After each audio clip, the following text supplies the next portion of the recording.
Ұлттық қауіпсіздік комитеті төрағасы, мемлекеттік делимитация демаркация комиссиясының төрағасы Sayın Satарышмен чогуу протокол кол койдук.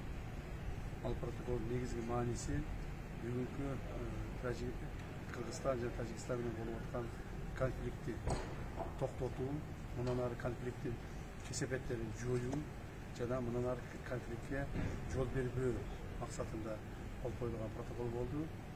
Ал протоколдун негизинде жергиликтүү бийлик органдары күч түзүмдөрүнө жергиликтүү бийлик органдарына биринчи тапшырма коюлду жана ушулар аткарылды. Аны биз өзүбүз көзөмөлгө алып турабыз. Эң негизги маселе үч чоң ошо конфликтке ар дайым алып келген үч чоң негизги постторду алып салдык. Бул биринчиден Тажикстан тараптан Бидок погран заставасы, Кыргызстан тараптан Тамдык погран заставасы толук бойдон алынып, консервация болуп, ал жерде аскер кызматкерлери дагы жана жөнөкөй адамдар дагы болбой турган болду. Экинчи, Кыргыз тараптан Булак башы, Тажик тараптан Көк погран постору, алар дагы толук ушундай болуп алына турган болду. Үчүнчүдөн Тажик тараптан Кайратчикум, Кыргыз тараптан Каттатус постору толук бойдон алынып, ошол жерлерде жана башында айткандай бир дагы аскер кызматкери жана жөнөкөй жарандар болбой турган, ал жерге эч ким чыкпай турган болду. Андан сырткары Кыргыз тараптан Дача посту,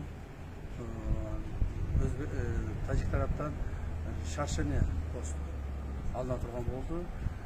Ушинтип 4 пост Кыргыз тараптан, 4 пост Тажик тараптан алынып, мурдагы болуп аткан конфликттин булактарын жокко чыгарууга мүмкүнчүлүк түзүлдү.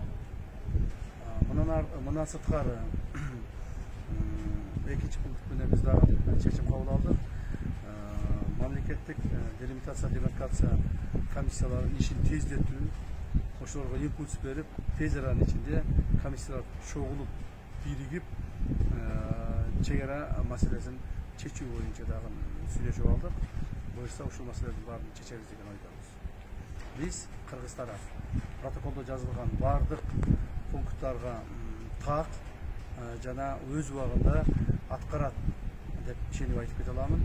Жана Тажик тараптан дагы ушул маселени биз талап кылабыз.